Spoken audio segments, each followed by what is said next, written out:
Pernahkah Anda memperhatikan fikus kesayangan Anda yang sepanjang musim panas tumbuh subur dan hijau, tiba-tiba mulai layu ketika musim dingin tiba? Daunnya menguning, rontok, dan rasanya Anda seperti melakukan kesalahan. Dan kemungkinan besar memang begitu. Hari ini, kita akan membahas kesalahan-kesalahan paling umum dan paling fatal yang dilakukan oleh 80% pecinta tanaman saat musim dingin.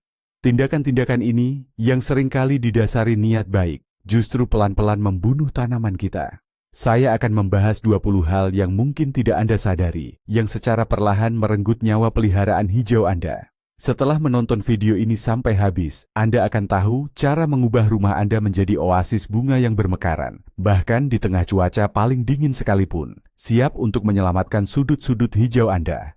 Untuk memahami cara terbaik merawatnya, kita harus tahu apa yang sebenarnya terjadi pada tanaman di musim dingin. Bagi sebagian besar tanaman hias kita yang berasal dari daerah tropis, musim dingin di dalam ruangan adalah anomali dan stres yang besar. Bayangkan, di tempat asalnya cuaca selalu hangat, lembab, dan cahayanya berlimpah.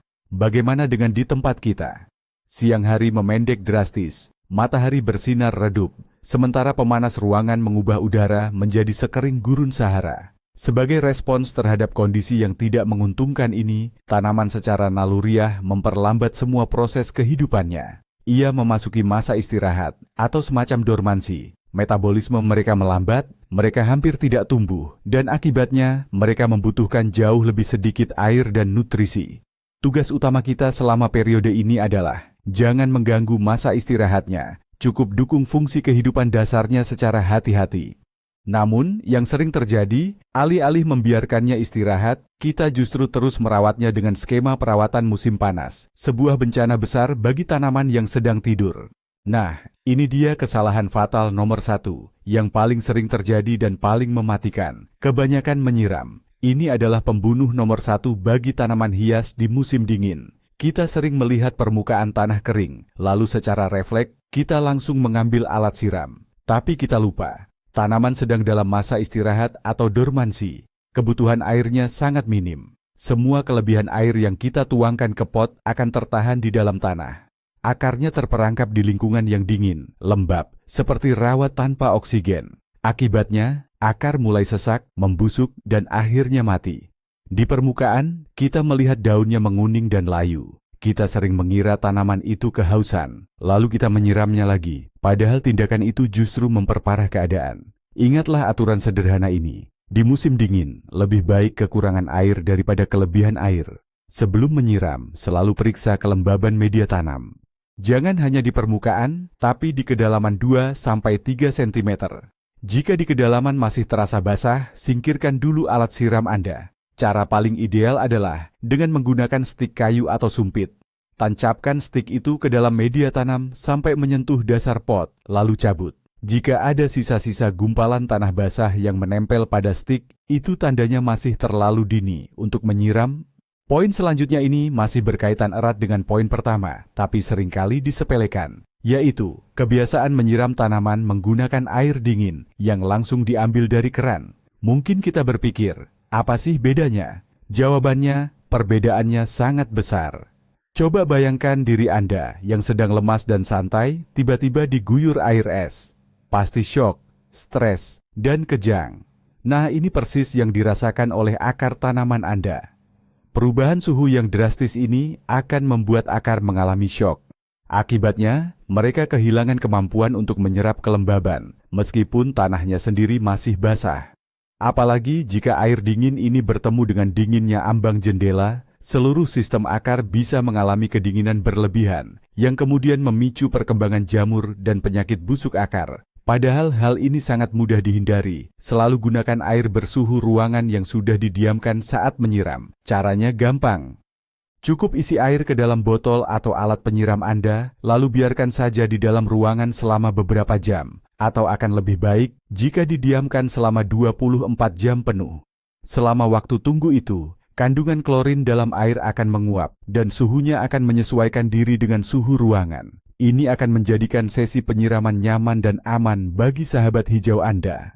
Sekarang, mari kita bahas tentang musuh tak terlihat yang menyerang rumah kita setiap musim dingin, udara kering. Begitu pemanas sentral dinyalakan, kelembapan di dalam ruangan dapat turun drastis hingga 20-30%. Ini sama saja seperti iklim di padang gurun. Tanaman, terutama jenis tropis dengan daun tipis, sangat menderita akibat kondisi ini. Melalui daunnya, tepatnya melalui pori-pori mikroskopis yang disebut stomata, tanaman menguapkan kelembapan. Proses ini kita kenal sebagai transpirasi. Ketika udara di sekitarnya kering, udara tersebut secara harfiah akan menyedot kelembapan dari daun dengan kekuatan berlipat ganda. Tanaman akan mulai kehilangan air dengan cepat, menyebabkan ujung daun mengering, menguning, dan akhirnya melinting. Jadi, apa yang harus dilakukan? Cara paling efektif adalah menggunakan alat pelembab udara atau humidifier. Ini tidak hanya bermanfaat bagi tanaman, tapi juga bagi kesehatan Anda sendiri. Untuk pilihan yang lebih hemat biaya, Anda bisa meletakkan pot di atas nampan berisi kerikil atau leca yang lembab, menaruh wadah berisi air di dekat tanaman, atau secara rutin menyemprot daunnya. Namun, ingat, menyemprot daun hanya memberikan efek pelembapan yang sangat singkat.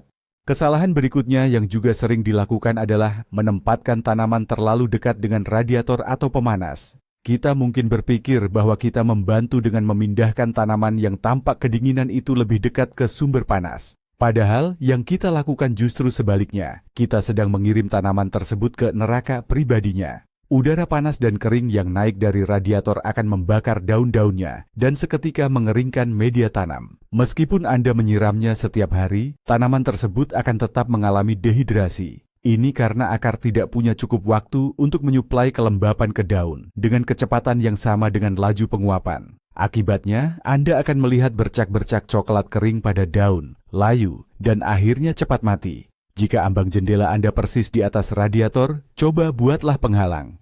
Anda bisa menggunakan layar khusus penahan panas, atau setidaknya letakkan papan lebar di atas radiator sebagai sekat. Namun, yang terbaik adalah mencarikan tempat lain yang lebih sejuk bagi tanaman, jauh dari aliran udara yang sangat panas. Jarak optimal dari radiator adalah minimal 1,5 hingga 2 meter. Kita mungkin takut akan panas dari pemanas, heater, tapi seringkali melupakan musuh lain yang sama berbahayanya, hembusan angin dingin yang menusuk. Mengganti atau menjaga sirkulasi udara di dalam ruangan itu perlu, tapi bagi tanaman hias, ini bisa berujung fatal. Aliran udara dingin yang tiba-tiba, meskipun hanya sesaat, bisa membuat tanaman tropis yang sensitif mengalami syok parah. Daunnya bisa langsung muncul bercak, menguning, dan gugur hanya dalam 1 malam saja. Tanaman seperti ficus, kroton, kodiaeum, dan maranta sangat sensitif terhadap angin dingin. Mereka bisa menjatuhkan hampir seluruh daunnya setelah 1 kali terkena angin yang kurang tepat. Lalu, apa yang harus dilakukan? Sebelum Anda membuka jendela terlalu lebar, selalu pindahkan tanaman dari ambang jendela atau dari area yang berpotensi menjadi jalur angin kencang. Jika tidak memungkinkan, buka jendela hanya sedikit saja, mode ventilasi tipis, atau gunakan ventilasi atas. Dan ingat, jangan pernah tinggalkan tanaman di jalur antara jendela dan pintu yang terbuka secara bersamaan. Ini adalah zona paling berbahaya. Ingatlah, bagi tanaman hias, tidak ada yang lebih buruk daripada perubahan suhu yang drastis dan angin dingin adalah perubahannya. Hanya saja sangat cepat dan terfokus.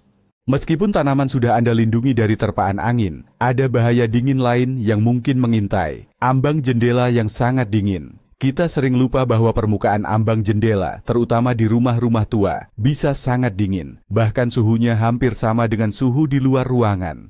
Pot yang diletakkan di permukaan seperti itu akan mendingin, dan bersamaan dengan itu, media tanam, tanah, serta akarnya pun ikut mendingin. Akar di dalam tanah yang dingin berhenti berfungsi dengan baik dan tidak mampu menyerap air, meskipun tanahnya sebetulnya basah. Kondisi ini menyebabkan apa yang disebut kekeringan fisiologis. Banyak air di sekitarnya, tetapi tanaman tetap kehausan. Dampaknya sama seperti saat Anda menyiram dengan air dingin. Akar membusuk, tanaman layu, dan rentan terhadap penyakit. Solusinya sangat mudah. Jangan letakkan pot tanaman langsung di atas batu atau plastik yang dingin. Gunakanlah alas atau tatakan. Alasnya bisa berupa apa saja. Matras khusus dari busa, styrofoam, sepotong gabus, beberapa lapisan karton tebal, papan kayu kecil, atau bahkan sekadar serbet kain yang cantik. Penghalang sederhana ini akan menyelamatkan akar dari pendinginan berlebih dan menjaga kesehatan tanaman Anda. Masa di mana cahaya matahari berkurang seringkali identik dengan kegelapan. Durasi siang hari sangat singkat. matahari terasa rendah dan sering tertutup oleh awan tebal. Padahal, cahaya adalah makanan utama bagi tanaman, sumber energi esensial untuk fotosintesis. Ketika pasokan cahaya minim, proses vital kehidupan tanaman akan melambat. Tanaman kesulitan memproduksi nutrisi yang cukup, ia menjadi lemah, dan imunitasnya pun menurun drastis. Anda bisa mengenali kondisi kekurangan cahaya ini melalui beberapa ciri khas. Pertama, tunas atau batangnya akan memanjang, menjadi tipis, dan terlihat pucat. Ini adalah upaya putus asa tanaman untuk mencari sumber cahaya. Kedua, ukuran daun akan menyusut dan kehilangan kecerahan warnanya, khususnya pada varietas tanaman variegata. Bermotif, corak indahnya bisa menghilang dan daunnya berubah menjadi hijau biasa. Ketiga, proses pembungaan akan terhenti sepenuhnya. Lalu, apa solusinya? Segera pindahkan tanaman kesayangan Anda ke lokasi paling terang, misalnya jendela yang menghadap ke selatan atau barat daya. Jangan lupa rutin membersihkan kaca jendela, sebab debu yang menempel dapat menahan hingga 30% cahaya yang sebetulnya sudah sangat minim. Namun, jika setelah semua upaya, cahaya masih dirasa sangat kurang, Anda harus segera menyediakan pencahayaan tambahan buatan, seperti lampu tumbuh atau grow light. Nah, ini dia kesalahan berikutnya. Cara menggunakan lampu tumbuh, phytolamp, yang keliru. Banyak orang, karena melihat tanamannya kekurangan cahaya, lantas menyalakan lampu meja biasa di atasnya. Sayangnya, cara ini hampir tidak ada gunanya. Lampu pijar biasa menghasilkan sedikit cahaya dari spektrum yang dibutuhkan, namun juga mengeluarkan panas berlebih yang bisa membakar daun tanaman.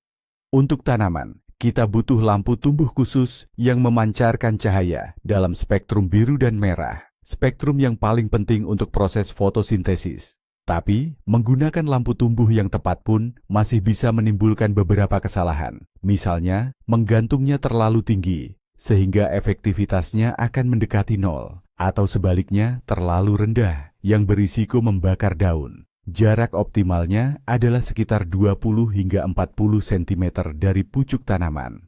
Kesalahan lain yang sering terjadi adalah menyalakan lampu tumbuh selama 24 jam penuh. Tanaman, sama seperti kita, butuh istirahat di malam hari. Cukup tambahkan pencahayaan sehingga total periode cahaya hariannya mencapai 12 hingga 14 jam. Artinya, nyalakan lampu di pagi hari selama beberapa jam sebelum matahari terbit dan di malam hari setelah matahari terbenam. Kita seringkali memperlakukan tanaman layaknya dekorasi interior. Begitu kita merasa posisinya kurang pas di sini, kita langsung memindahkannya ke tempat lain. Bahkan, seminggu kemudian kita mungkin memutuskan bahwa di atas lemari itu akan lebih baik. Padahal, bagi tanaman, pindah-pindah tempat seperti ini adalah stres yang luar biasa. Tanaman sudah beradaptasi dengan tingkat pencahayaan, kelembaban, dan suhu spesifik di lokasi tersebut. Daunnya pun sudah mengarah ke sumber cahaya pada sudut yang paling optimal. Setiap kali dipindahkan, tanaman harus menyesuaikan diri lagi dari awal, menghabiskan energi berharga. Padahal, saat musim dingin, energi mereka sudah sangat terbatas. Akibatnya, tanaman bisa mulai menggugurkan daun atau bahkan terhenti pertumbuhannya. Spesies seperti ficus, jeruk dan anggrek sangat sensitif terhadap perpindahan ini.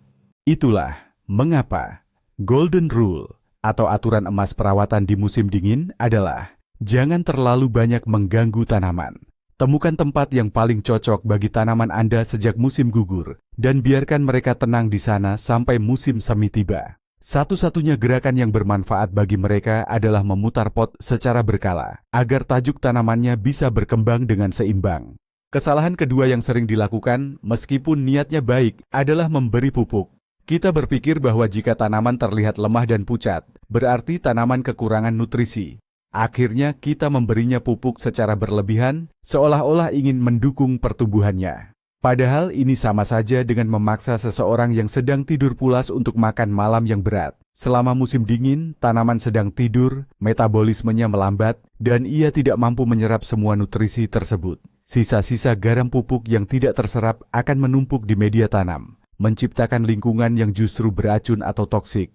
Tumpukan garam ini akan membakar akar tanaman yang sensitif dan sudah lemah, menyebabkan akar mati. Alhasil, kondisi tanaman bukannya membaik, malah semakin parah. Ingat baik-baik, dari bulan Oktober hingga Maret, sebagian besar tanaman hias dilarang diberi pupuk. Pengecualian hanya berlaku untuk jenis yang berbunga di musim dingin, seperti kaktus Natal atau poinsettia. Namun, bahkan untuk jenis pengecualian ini pun, dosis pupuk harus dikurangi hingga separuhnya dibandingkan saat musim panas. Memindahkan tanaman ke pot baru itu ibarat operasi besar bagi tanaman. Walaupun dilakukan pada masa paling baik, yaitu musim semi, ini sudah pasti menimbulkan stres. Tapi, memindahkan tanaman saat musim dingin, itu stresnya jadi berlipat ganda, dan tanaman yang sedang lemah dan dorman mungkin tidak akan bisa bertahan. Saat proses pindah pot, akar-akar halus yang bertugas menyerap nutrisi pasti akan rusak.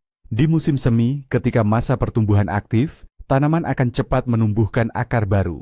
Namun di musim dingin, saat ia sedang beristirahat, tanaman tidak punya energi untuk melakukan itu. Akar yang rusak, jika berada di tanah yang dingin dan lembab, akan sangat mudah membusuk. Akibatnya, alih-alih ingin menolong, kita justru membuat tanaman mati pelan-pelan.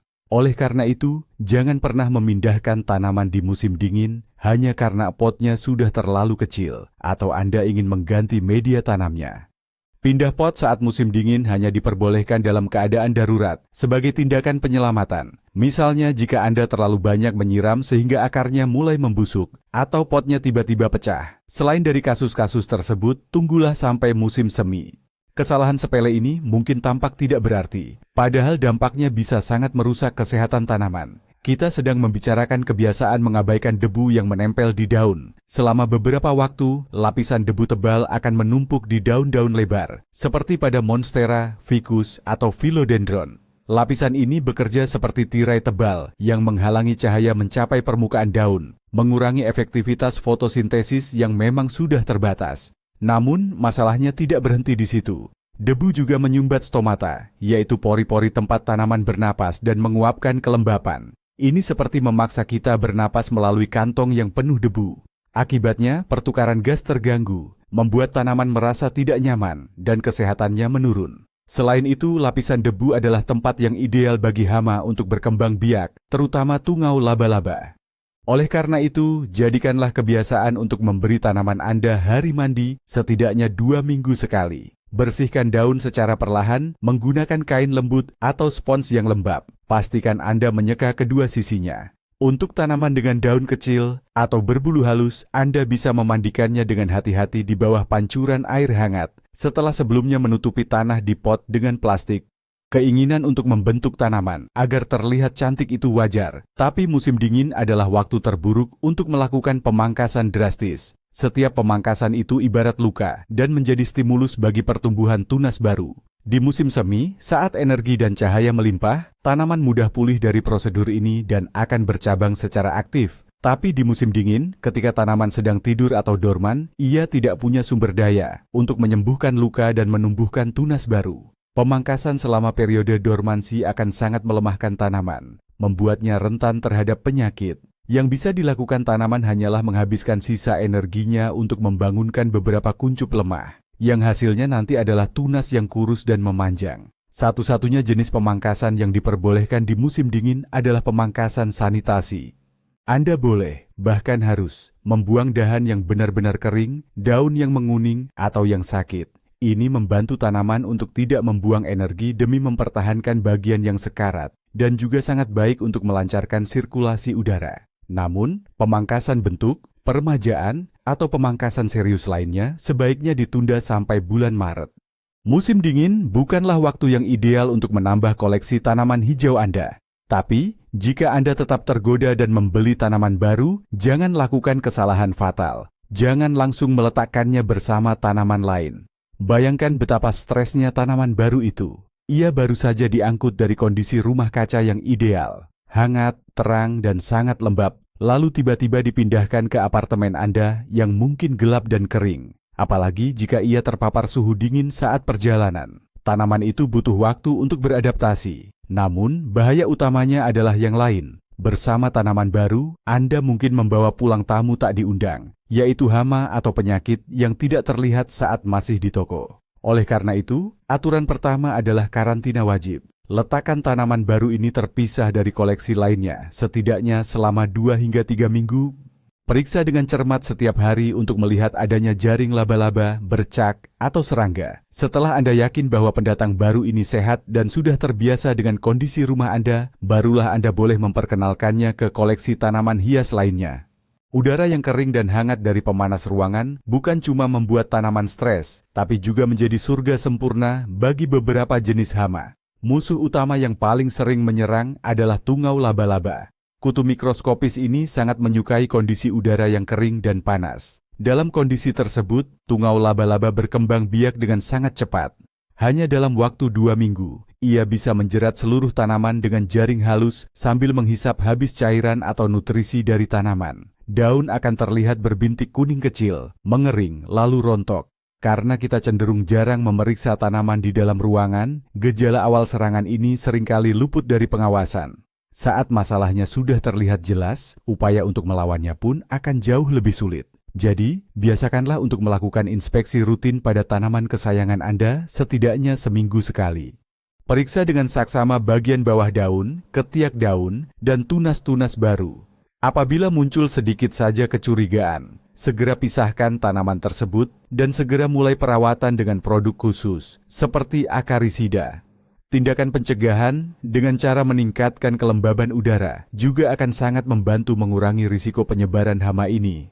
Demi menciptakan komposisi yang cantik dan menghemat ruang, kita sering menggabungkan berbagai tanaman. Sayangnya, kita sering lupa mempertimbangkan apakah mereka cocok satu sama lain. Dan ini bisa menjadi kesalahan besar, terutama saat musim dingin tiba. Sebagai contoh, Anda menempatkan sukulen yang butuh lingkungan dingin dan kering untuk hibernasi, tepat di samping Calathea tropis, yang justru menuntut suhu hangat dan kelembapan tinggi. Saat Anda merawat Calathea, Anda pasti akan menyemprotnya dan menjaga kelembapan. Kelembapan inilah yang justru mematikan bagi sukulen. Atau, jika Anda menyediakan suhu dingin untuk kaktus, Anda justru membekukan tetangga tropisnya yang sangat suka kehangatan. Hasilnya salah satu tanaman, atau bahkan keduanya, akan layu atau menderita. Oleh karena itu, saat Anda mengelompokkan tanaman, selalu pertimbangkan kebutuhan spesifik masing-masing spesies. Satukan tanaman yang memiliki tuntutan serupa terhadap cahaya, suhu, dan kelembapan. Pencinta kelembapan berkumpul dengan sesama pencinta kelembapan, dan yang tahan kekeringan berkumpul dengan sesama yang tahan kekeringan. Dengan cara ini, Anda bisa menciptakan mikroklimat ideal untuk setiap kelompok, memastikan mereka mendapatkan perawatan yang tepat tanpa merugikan tetangga di sebelahnya. Di toko-toko, banyak dijual semprotan untuk membuat daun tanaman menjadi mengkilap. Para pemasar meyakinkan kita bahwa ini tidak hanya membuat tanaman terlihat cantik, tapi juga sehat karena terlindungi dari debu. Padahal, ini adalah mitos, bahkan kesalahan yang sangat merugikan. Aerosol ini mengandung lilin, minyak, dan bahan kimia lain yang membentuk lapisan tipis namun padat di permukaan daun. Memang, daun akan tampak mengkilap. Namun, lapisan ini menyumbat stomata, yaitu pori-pori mikro tempat tanaman bernapas dan mengeluarkan uap air. Proses normal pertukaran gas dan transpirasi jadi terganggu. Ini ibarat melapisi kulit kita dengan cat pelapis atau pernis. Akibatnya, tanaman tidak bisa berfungsi normal, melemah, dan lebih rentan terhadap penyakit serta hama. Ingin daun yang bersih dan berkilau? Tidak ada yang mengalahkan cara lama yang teruji. Cukup seka daun menggunakan lap lembut yang sudah dibasahi. Cara ini akan menghilangkan debu, tidak menyumbat pori-pori, dan bahkan memungkinkan Anda untuk mendeteksi hama sejak dini. Salah satu kesalahan paling fatal adalah panik. Anda mendekati tanaman kesayangan Anda dan melihat satu daunnya menguning dan gugur. Reaksi pertama, panik. Aduh, mati nih, kita harus segera melakukan sesuatu. Dan mulailah upaya penyelamatan yang serampangan. Disiram berlebihan, dipaksa diberi pupuk, dipindah ke tempat lain, disemprot dengan segala macam cairan. Percayalah, 99% kasus justru tindakan panik inilah yang membunuh tanaman, bukan sekadar satu daun kuning itu. Pahami, sedikit kerontokan daun di musim dingin seringkali adalah proses yang normal. Tanaman membuang daun yang sudah tua dan berada di bawah, tujuannya untuk menghemat energi bagi pertumbuhan tunas muda. Sebelum Anda melakukan tindakan apapun, berhenti sejenak dan analisis situasinya. Periksa kelembaban tanah. Amati tanaman, apakah ada hama. Ingat-ingat, apakah ada angin kencang atau perubahan tempat yang mendadak. Jangan panik. Seringkali, hal terbaik yang bisa Anda lakukan untuk tanaman di musim dingin adalah membiarkannya tenang. Pengamatan yang tenang adalah kunci keberhasilan. Tanaman, seperti bunga matahari, selalu bergerak mengikuti arah cahaya. Jika pot diletakkan di ambang jendela dan tidak pernah Anda pindahkan, semua daun dan ranting akan mengarah ke satu sisi saja, yaitu ke arah jendela. Akibatnya, tajuk tanaman akan tumbuh tidak seimbang atau berat sebelah. Sisi yang menghadap ke dalam ruangan akan terlihat kosong dan kurang kuat, sementara sisi yang menghadap cahaya akan tumbuh lebat dan subur. Hal ini bukan hanya tidak enak dipandang, tapi juga merugikan kesehatan tanaman. Tanaman akan menjadi tidak stabil dan mudah roboh. Selain itu, bagian daun yang selalu berada di tempat teduh tidak akan mendapatkan cukup cahaya untuk berfotosintesis dan lambat laun bisa mati. Untuk memastikan tajuk tanaman berkembang secara simetris dan semua bagiannya mendapat jatah cahaya yang adil, kita harus rajin memutar pot. Lakukan ini kira-kira 1 atau 2 minggu sekali. Putar pot sebesar 90 derajat atau seperempat putaran. Tindakan sederhana ini akan membantu membentuk tanaman yang indah, sehat, dan berkembang secara harmonis. Namun, yang paling penting, jangan lakukan ini pada tanaman yang sedang berbunga, seperti anggrek atau kaktus Natal. Perubahan posisi secara tiba-tiba dapat menyebabkan mereka stres dan menggugurkan kuncup bunganya. Dan kesalahan terakhir, yang ke-20 dalam daftar kita adalah mengenai pemilihan pot. Seringkali kita memindahkan tanaman ke pot yang ukurannya terlalu besar atau jauh lebih besar dari sistem akarnya. Di musim panas, mungkin ini tidak masalah. Tapi di musim dingin, ini bisa sangat berbahaya. Dalam pot besar, terdapat terlalu banyak media tanam yang tidak sempat dijangkau atau dimanfaatkan oleh akar. Setelah disiram, media tanam ekstra ini akan lama tetap basah karena tanaman menyerap air lebih sedikit dan proses penguapan juga melambat. Akibatnya, akar tanaman terus-menerus berada dalam kondisi dingin dan lembab, yang merupakan jalan pintas menuju pembusukan akar. Oleh karena itu, ukuran pot harus selalu sebanding dengan sistem akar. Idealnya, diameter pot baru hanya sekitar 2 hingga 3 cm lebih besar daripada pot sebelumnya. Selain ukuran, bahan pot juga penting. Pot berbahan tanah liat atau terakota itu bernapas dan lebih cepat kering. Di musim dingin, ini bisa menjadi keuntungan bagi tanaman yang rentan terhadap overwatering. Sementara pot plastik cenderung menahan kelembapan lebih lama. Ini cocok untuk spesies yang menyukai kelembapan. Namun Anda harus lebih hati-hati saat menyiramnya. Pertimbangkan semua faktor ini untuk menciptakan lingkungan yang nyaman bagi akar tanaman Anda. Nah, tanpa kita sadari, niat baik yang berlebihan justru bisa membuat musim dingin menjadi seperti ujian berat bagi tanaman kita. Kunci utama di sini adalah menyadari bahwa perawatan musim dingin itu bukan soal menambahkan, melainkan soal mengurangi. Kurangi air, kurangi pupuk, kurangi memindahkannya, dan yang paling penting, kurangi panik. Musim dingin adalah masa istirahat total bagi tanaman, bukan waktu untuk tumbuh aktif. Tugas kita adalah memastikan mereka bisa beristirahat dengan tenang. Ingat, kunci suksesnya ada pada observasi. Tanaman Anda sendiri yang akan memberitahu apa yang mereka butuhkan. Cukup pelajari cara mendengarkan dan memahami isyarat diam mereka. Terima kasih banyak sudah menonton video ini sampai habis. Jika Anda merasa mendapatkan informasi baru dan bermanfaat, jangan lupa tekan tombol like dan subscribe ke channel ini agar tidak ketinggalan ulasan hijau kita berikutnya. Sekarang, inilah pertanyaan paling menarik untuk Anda. Kesalahan mana dari ke-20 poin tadi yang paling sering Anda lakukan? Jujur di kolom komentar. Ya, mari kita berbagi pengalaman dan menyelamatkan tanaman kita bersama-sama. Sampai jumpa di video selanjutnya.